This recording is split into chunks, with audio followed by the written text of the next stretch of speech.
Isang pagpalang gabi po sa ating lahat. Muli ako si Miata Sebastian and welcome to our daily devotion with Pastor Russell Ocampo. And today our devotion talks about, alam mo ba na invited ka? So our concept is all about history of redemption. So ang history of redemption ay ang dakilang kwento ng Diyos na nagliligtas mula sa simula ng panahon, mula sa paglikha hanggang sa pagbaksak ng tao, mula sa pangako kay Abraham hanggang sa krus ni Kristo. So, ang kamay ng Diyos ay patuloy na kumikilos. Ang pagtubos ay hindi plan B. Ito ang sentro ng kasaysayan. So, yung bawat pahina ng Biblia ay naglalarawan ng Diyos na mapagmahal, matyaga, at mapagligtas. At ang magandang kwento at magandang balita kasama ka sa kwento. So, merong 4 na bahagi ng kwento ng Biblia. Una is yung creation. So, lahat ay mabuting nilikha ayon sa kalooban ng Diyos. Second is yung fall. Pumasok ang kasalanan at pagkasira ng mundo. Third is yung redemption. Dumating si Kristo upang iligtas at itama ang mga mali natin. And lastly is yung completion. Balang araw is ibabalik ng Diyos ang lahat sa kanyang perpektong panahon. So, our Bible readings for today is Genesis chapter 3 verse 15. So, dadako na tayo sa ating teaching. So, yung first teaching is redemption aims to restore the paradise.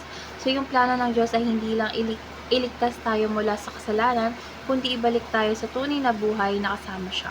So, ang bagong langit at bagong lupa ay larawan ng muling pagbabalik ng paraiso.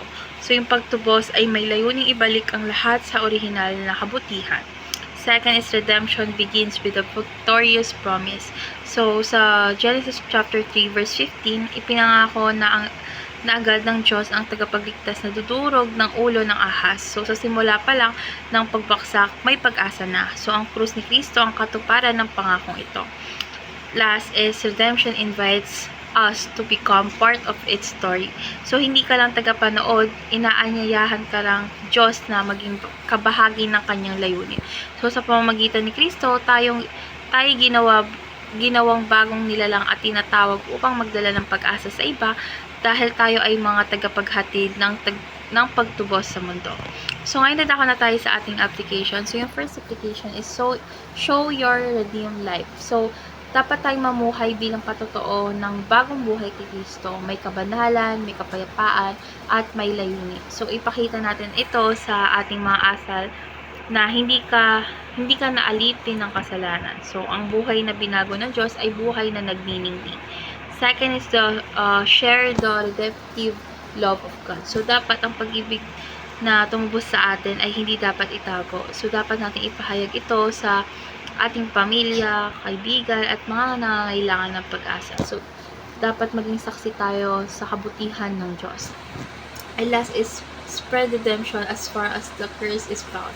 So, dapat maging bahagi tayo ng pag-ayos ng mundo sa bawat lugar na may sakit, kasalanan at kawalan ng pag-asa. Dalhin natin ang liwanag ni Kristo kung saan may kadiliman dahil ang pagtubos ay isang misyon na dapat ipalaganap. So, ngayon dadako na tayo sa ating last part, which is our discussion. And our discussion takas about paano nakakatulong sa iyo ang pagtingin sa iyong buhay bilang bahagi ng plano ng pagtubos ng Diyos sa pag-ibig mo sa kapwa. Para sa akin, kapag alam natin or alam mong bahagi ka ng plano ng Diyos, nagkakaroon ng mas malalim na layunin ang ating mga buhay.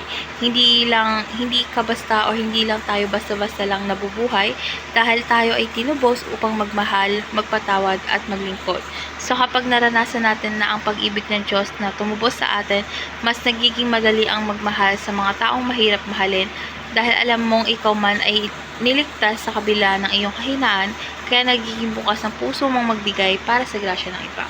So ngayon, let's pray na po. Lord God, maraming salamat po sa iyong plano ng kaligtasan mula pa noong simula. Lord God, salamat kay Jesus Christ na siyang katuparan ng ng iyong pangako at tagapagligtas ng aming kaluluwa. Lord God, gamitin mo